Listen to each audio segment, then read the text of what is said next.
वज़ीर-ए-आज़म की ज़ेर-ए-सदार बरामदात सहूलत स्कीम के हवाले से जायज़ा इजलास। बरामदात सहूलत स्कीम को मौसर बनाने के लिए कायम कमेटी की अबूरी सिफारिशात पेश। वज़ीर-ए-आज़म ने कहा, मुल्की आमदन में बरामदात से इजाफा अव्वलीन तरजीहात में शामिल है। बरामदी सनतों के खाम माल और मशीनरी के दरामद पर मुशावरत यकीनी बनाई जाए। कमेटी अबूरी सिफारिशात को हतमी शक्ल देकर रिपोर्ट जल्द पेश करे। सनतों और कारोबारी तंजीमों की तजावीज़ को बजट में शामिल किया जाए।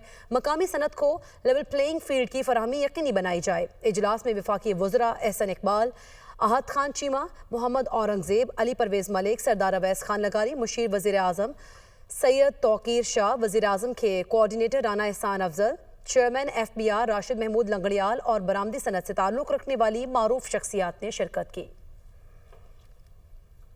वज़ीर-ए-आज़म मियां मोहम्मद शहबाज शरीफ आज से बेलारूस का 2 रोज़ा सरकारी दौरा करेंगे। तर्जुमान दफ्तर खारजा के मुताबिक वज़ीर खारजा, वज़ीर आला पंजाब, वज़रा और आला हुक्काम वज़ीर-ए-आज़म के हमरा जाएंगे, जबकि दोनों ममालिक के दरमियान मुतअद्दिद मुआहदों पर दस्तखत भी किए जाएंगे। वज़ीर-ए-आज़म मियां मोहम्मद शहबाज शरीफ आज से बेलारूस का 2 दिन का सरकारी दौरा करेंगे। तर्जुमान दफ्तर खारजा के मुताबिक वज़ीर खारजा, वज़ीर आला पंजाब, वज़रा और आला हुक्काम वज़ीर-ए-आज़म के हमरा जाएंगे, जबकि दोनों मुल्कों के दरमियान मुतअद्दिद मुआहदों पर दस्तखत भी किए जाएंगे। पाकिस्तान स्टॉक मार्केट में जबरदस्त तेजी का रुझान है। 100 इंडेक्स में 2334 पॉइंट्स का इजाफा देखा गया, जबकि 100 इंडेक्स 1,16,487 पॉइंट्स पर ट्रेड हो रहा है। ट्रेडिंग के दौरान 100 इंडेक्स 1,17,484 पॉइंट्स को छू गया। मजीद क्या सूरत हाल है मार्केट की जान लेते हैं हमजा गिलानी से। बताइएगा हमजा। बिल्कुल, मार्केट ने कमबैक कर लिया है। सरमाकारों का एतमाद बहाल हो गया है। 100 इंडेक्स दौरान ट्रेडिंग 1,17,400 के लेवल को छूकर वापस 1,16,000 की हद पर ट्रेड हो रहा है। मुसलसल मार्केट ग्रीन जोन में ट्रेड हो रही है। वजूहात क्या हैं, इसी हवाले से मेरे साथ मौजूद हैं जफर मोती, साबिक डायरेक्टर पाकिस्तान स्टॉक एक्सचेंज। जी जफर साहब। देखिए, मार्केट का आपने देखा कि जैसे ट्रंप ने अपना वो फैसला वापस लिया, तो ना सिर्फ पाकिस्तान स्टॉक एक्सचेंज पर अराउंड द वर्ल्ड मार्केटें तेज़ हो रही हैं, जैसे जैसे ओपन अप हो रही हैं। दूसरी बात यह कि जो डर था, जो घबराहट थी ट्रेड वॉर की, वो ख़त्म हुई है। सबसे बड़ी बात यह कि हमारे जो लोकल फंडामेंटल्स हैं वो अच्छे हैं, जो मार्केट को और पुश करेंगे। एक तो रिजल्ट ओरिएंटेशन अच्छी हो रही है कि रिजल्ट्स बहुत अच्छे आएंगे। दूसरा, मॉनेटरी पॉलिसी में भी मेरे ख्याल में इस दफ़ा ये 200 बेसिस पॉइंट घटाएंगे। तो ओवरऑल सिचुएशन जो थी वो ट्रंप की परेशान कुन जो डिक्लेरेशन ऑफ ट्रेड वॉर थी वो थी हमारी मार्केट के ऊपर। ब्लू चिप कंपनीज के कौन से शेयर हैं जिनको आप ग्रीन स्केल पर देख रहे हैं और इसमें बड़ी रेल पेल आप देख रहे हैं? देखिए, जिन स्क्रिप्ट्स घटे थे वो एनर्जी का सेक्टर टॉप हैवी, बैंकें top heavy, fertiliser top heavy, ये सब अब दोबारा रिवाइव करेंगे, क्योंकि ये जो SIFC ने अभी किया है, मिनरल्स एंड ये तो टोटल एनर्जी के पीछे बैकअप पर आएगा। और ये ना सिर्फ आपको गेम चेंजर की तरह लगेगा, जैसे बैरेट गोल्ड वाले ने कहा कि भाई रिकोडेक will be a game changer for Balochistan.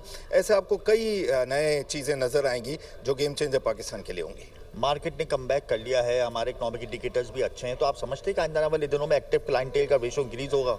बिल्कुल होगा, रेशो इंक्रीज होगा, क्योंकि अब लोगों की इंक्वायरीज आ रही थी। घबराहट इस ट्रंप के डिसीजन की वजह से थी। अगर वो नहीं होती तो मार्केट 1,20,000 को जो क्रॉस किया था उसके आगे फिर 1,25 नज़र आता आपको। बहुत शुक्रिया। मार्केट इस वक्त मुसलसल ग्रीन जोन में ट्रेड हो रही है। हमारे इकोनॉमिक इंडिकेटर्स तो बहुत बेहतर हैं, इसमें कोई दो राय नहीं। तहसीलात ज़र के जो नंबर्स अभी आएंगे वो बहुत आउट क्लास होंगे, रिकॉर्डेड होंगे। इसके अलावा अफरात ज़र बढ़ने की शरह मुसलसल हमारी कम हो रही है। शरह सूद में कमी के इम्कान रोशन हो गए हैं। इसके अलावा हमारा करंट अकाउंट बैलेंस भी कंट्रोल में है। तो मजमूई तौर पर FDI हो, रेमिटेंसेज हो, रोशन डिजिटल अकाउंट हो, इन सब के नंबर्स अगर हम सामने रखें तो हमारी जो सिमत है वो बेहतर है। तहम इंटरनेशनल लेवल की वजह से हम दबाव में रहे, लेकिन आज मार्केट ने रिकवरी दिखाई है। सरमाकारों का एतमाद बहाल हुआ है। ब्लू चिप कंपनियों के शेयर्स में खरीदो फरोख्त का सिलसिला जारी और 100 इंडेक्स 1,16,000 और 1,17,000 की बॉन्ड रेंज के मार्केट में बेहतरी का रुझान देखा जा रहा है। हमजा, बहुत शुक्रिया, आपने हमें अपडेट किया। ट्रंप की जानिब से टैरिफ 3 माह के लिए मुअत्तल करने का फैसला। अमरीकी मार्केट्स में ज़बरदस्त तेज़ी का रुझान। S&P 500 में तकरीबन 10%, जबकि नेस्डैक के स्टॉक्स में 12% से ज़्यादा का इजाफा रिकॉर्ड किया गया। जापानी मार्केट में भी ज़बरदस्त तेज़ी देखी गई है। निकी 225 के स्टॉक्स में 8% इजाफा देखने में आया। हांगकॉन्ग की हांगसेंग मार्केट में भी तकरीबन 2% का इजाफा हुआ है। चीन के शंघाई एसी कंपोजिट इंडेक्स में भी मामूली तेज़ी रिकॉर्ड की गई है। दूसरी जानिब यूरोपीय मार्केट्स बदस्तूर मंदी का शिकार नजर आई। अमरीकी सदर का चीन के सिवा तमाम मुल्कों पर टैरिफ 90 दिन के लिए रोकने का ऐलान सामने आया है। पाकिस्तान समेत जवाबी टैरिफ न लगाने वाले मुल्कों को रियायत दी गई है। चीन पर टैरिफ की शरह 125% तक बढ़ा दी गई। चीन पर टैरिफ फौरी तौर पर नाफिजुल अमल होगा। मुख्तसर वक्त के लिए टैरिफ को वापस लिया है। जो ममालिक जवाबी टैरिफ नहीं लगा रहे उनके लिए वक्त का ऐलान किया गया है, जबकि टैरिफ पर हर कोई डील करना चाहता है। चीन के साथ भी डील हो सकती है, सबसे मुनसिफाना डील होगी। लोग टैरिफ के बारे में खौफजदा हो रहे हैं। अमरीकी सदर डोनाल्ड ट्रंप की ओवल ऑफिस में सहाफियों से गुफ्तगू। अमेरिका की जानिब से पाकिस्तान पर टैरिफ के नफाज पर तर्जुमान दफ्तर खारिजा का रद्द-ए-अमल। कहा, टैरिफ के नफाज को नोट किया है, मामले को देख रहे हैं। वज़ीर आज़म ने अमरीकी टैरिफ पर कमेटी बनाई है। टैरिफ का तरक्की पजीर ममालिक पर असर हो रहा है। टैरिफ वाले मामले को हल करना चाहिए। डेप्यूटी वज़ीर आज़म और वज़ीर ख़ारजा इसहाक़ डार का तुर्क वज़ीर ख़ारजा से टेलीफोनिक रब्ता हुआ है। तर्जुमान दफ्तर ख़ारजा के मुताबिक दोनों रहनुमाओं ने बाहमी दिलचस्पी के उमूर पर तबादला ख्याल किया। दो तरफ़ा ताल्लुकात को मज़ीद मजबूत बनाने के आज़म का इआदा किया गया, जबकि इसहाक़ डार ने अनातोलिया डिप्लोमेसी फोरम की मेज़बानी पर नेक ख्वाहिशात का इजहार किया है। रहनुमा पीटीआई शेख वक्कास अकरम ने कहा है कि हमें बार बार बारूदी सुरंगों के ताने दिए गए। उन्होंने 8 फरवरी के बाद ही बारूदी सुरंगें बिछाई होंगी। बिलावल भुट्टो कह रहे थे ये पीटीआई नहीं, पीटीआई IMF है। PDM 1 और 2 बताए, आपने कौन सी डील खत्म की, बल्कि सिर्फ पिछले 3 साल में IMF से 4 मुआहदे किए। बारूदी सुरंगों के हम वो बारूदी सुरंगें बिछा के गए हैं। बारूदी सुरंगें बिछी होंगी, मगर वो फिर 8 अप्रैल के बाद बिछी होंगी। बिलावल साहब ये कहते हैं कि ये पीटीआई नहीं है, ये पीटीआई MF है। कि बिलावल भुट्टो साहब, हम इंतजार कर रहे हैं, आज भी इंतजार कर रहे हैं। PDM 1 और PDM 2 मुझे बताया जाए कि कौन सी डील तुमने खत्म की है। डील खत्म करना तो दूर की बात है, तुमने 4 मुआहदों के ऊपर दस्तखत किए हैं IMF के साथ। आपने पाकिस्तान की मुईशत का बेड़ा गर्क किया है, पाकिस्तान को तबाह किया है। इसराइली फजाइया का तैयारा लबनानी हुदूद में गिरकर तबाह हो गया। खबर एजेंसी के मुताबिक तैयारा तकनीकी खराबी के बायस गिरकर तबाह हुआ है। इसराइली फौजी हुकाम का कहना है कि वाक़े की तहकीकात जारी हैं, ताहम सिक्योरिटी के मसाइल या मालूमात के लीक होने से मुताल्लिक तशवीश नहीं है। सदर किसान इत्तेहाद खालिद खोकर ने कहा है कि काश्तकार अगली फसल पर खर्च करने की पोजीशन में नहीं है। उन्हें पैदावार की लागत नहीं मिल रही। काश्तकार दोबारा एतमाद करके गंदम काश्त नहीं करेंगे। वज़ीर आला पंजाब ने भी यकीन दिलाया था काश्तकारों को सहूलत दी जाएगी। इस वक्त काश्तकार के हालात बहुत बुरे हैं। ज़राअत तबाही के दहाने पर जा रही है। 25% मुनाफा हमारा हक है।